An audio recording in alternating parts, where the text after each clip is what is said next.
SolidWorks tutorial, an introduction to solid modeling. SolidWorks is a design software package used to produce three-dimensional models of parts and assemblies. These part and assembly models can then be used to create engineering drawings. Part, assembly and drawing files are all related. After loading SolidWorks, select the File pull-down menu, click onto New, and in the dialog box that opens, select Part and OK. The SolidWorks parts environment consists of a 3D graphics area, pull-down menus, a Command Manager tab which can be moved between Features, Sketch, Evaluate, Dim Expert and Office Products.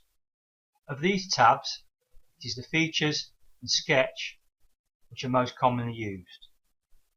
The Command Manager will automatically alternate between these two tabs depending on which environment is being used.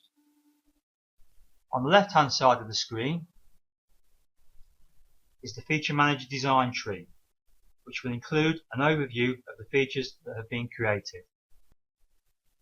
Before undertaking any 3D modeling, check the system units by clicking on the vertical arrow in the bottom right hand corner of the screen.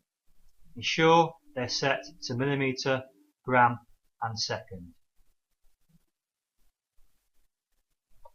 If you would like to change the background colour of the graphics area, go to Tools and Options, and in the System Options tab, click on to Colours.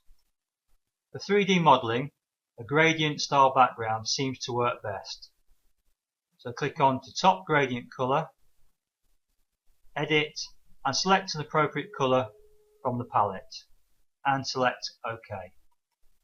Repeat this for bottom gradient colour, select an appropriate colour and OK, and then in background appearance click on to gradient and OK.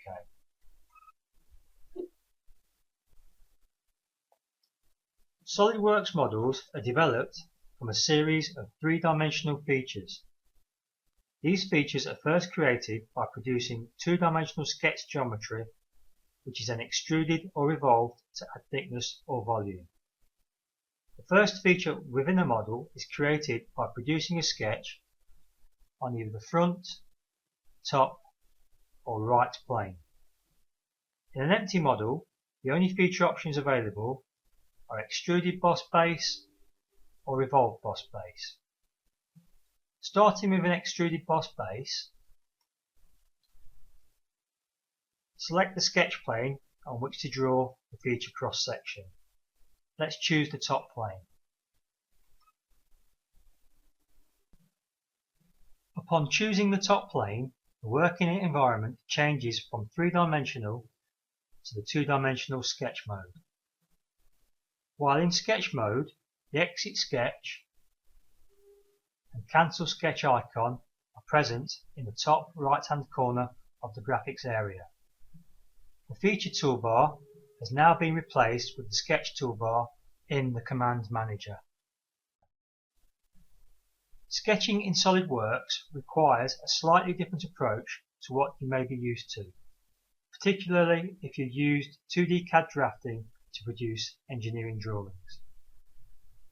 In SolidWorks, sketch geometry is first drawn to any size and dimensions are added afterwards to define the sketch geometry.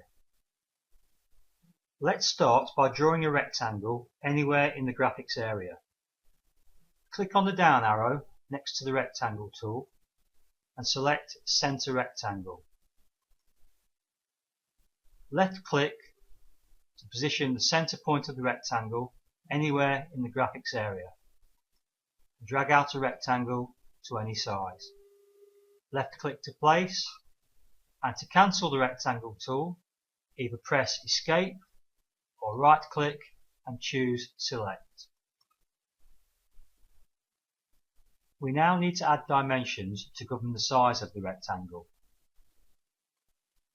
SolidWorks allows for dimensions placed within sketches to be transferred into engineering drawings. So it is good practice to dimension sketch geometry as if you were dimensioning an engineering drawing.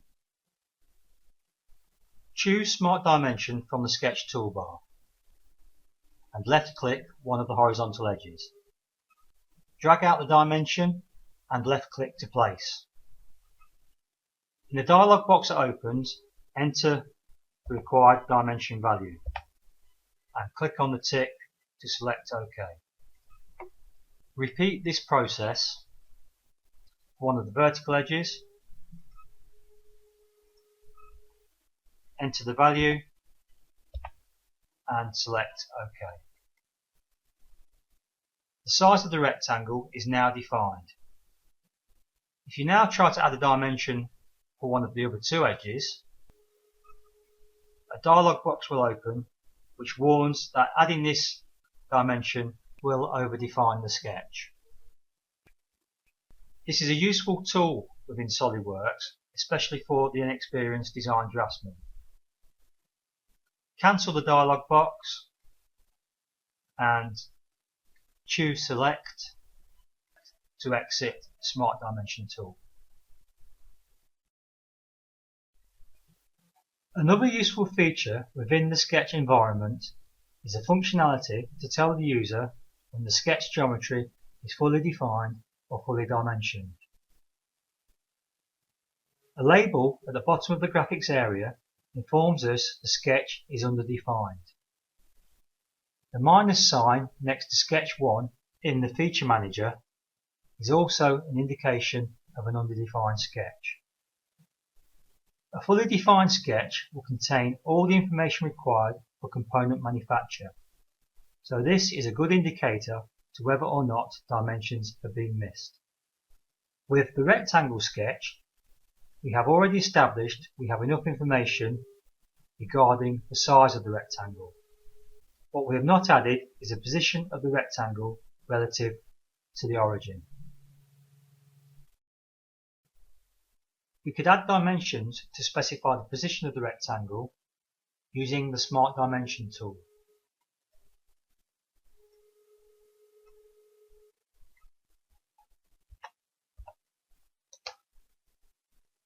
Notice as we add these dimensions, sketch geometry changes from the blue colour, meaning underdefined, to black, meaning fully defined.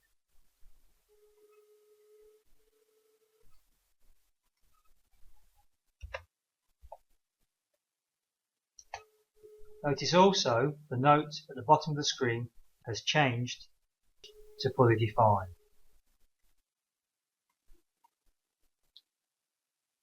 This method of defining the sketch is okay, but not very efficient.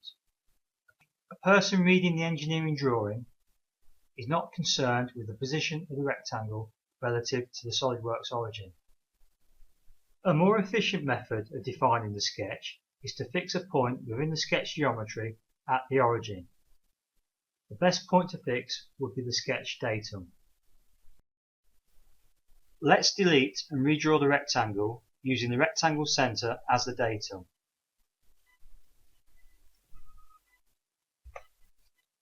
Select Center Rectangle, and as the cursor approaches the origin, a small orange tooltip appears. This is an object snap or intelligent cursor function, which tells us the cursor is coincident with the origin. Use the origin as the center of the rectangle. Drag a rectangle out to any size. Now, as the rectangle sides are dimensioned,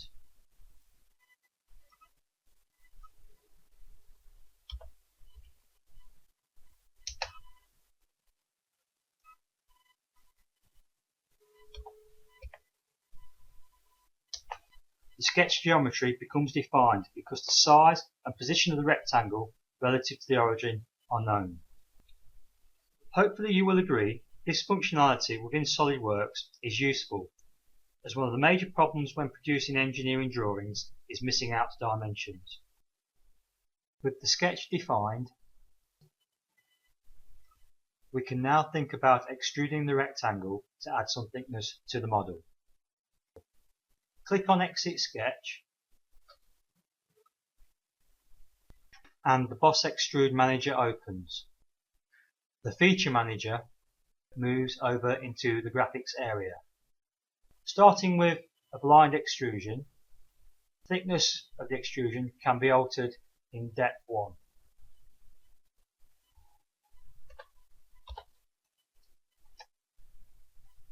Once the thickness has been set, click on the tick mark to complete the extrusion.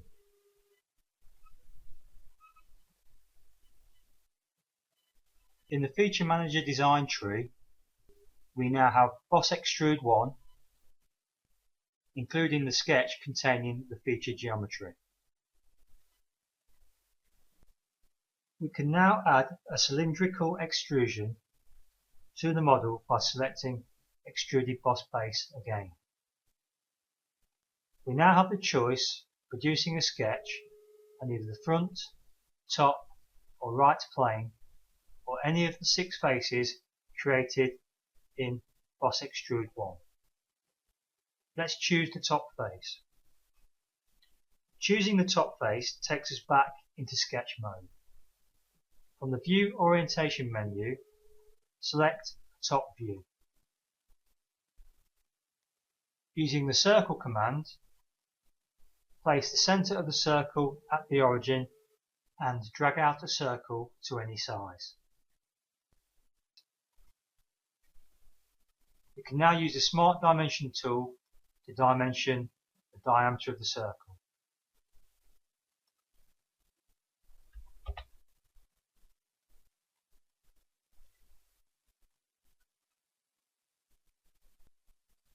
As the centre point of the circle is at the origin and the diameter is specified, the sketch is fully defined. Let's return to a 3D view and exit the sketch. And in the Boss Extrude Manager, let's have a depth again of 25mm. Click on the tick, and that is a cylindrical boss completed together with its associated sketch. We can now use the Extruded Cut tool to create a simple hole through the model. Select Extruded Cut from the Features menu and open a sketch on the top face of Boss Extrude 2. Move to a top view and draw a circle with its centre point at the origin to any size.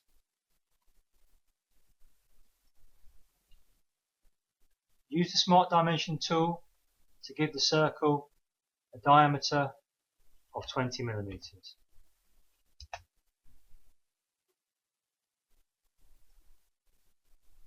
And switch back to an isometric view. The sketch is fully defined, so we can exit.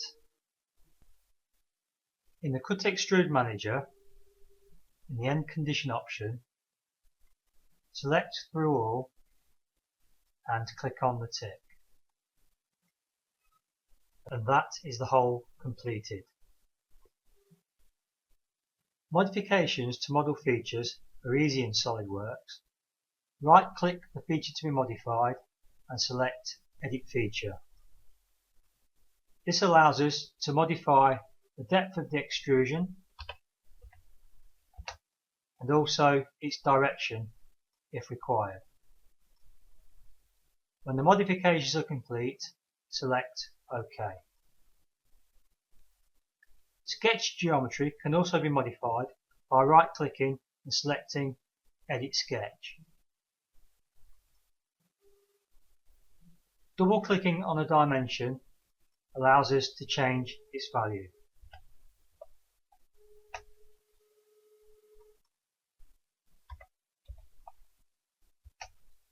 When the modifications are complete, select Exit Sketch. To finish the model, we can add some fillets and chamfers. Select Fillet from the Features menu and in the fillet manager set a radius of 5 mm. Select the edge where the cylindrical face meets the flat face of Boss Extrude 1. Do a preview and select OK. The fillet feature is added to the feature manager. The fillet can also be modified by right-clicking and selecting Edit Feature.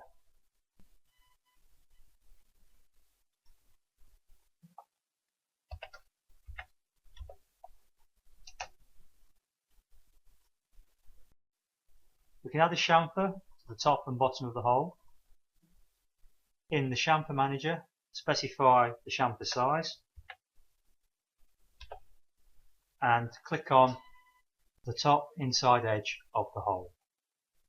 To rotate the model, use the arrow keys.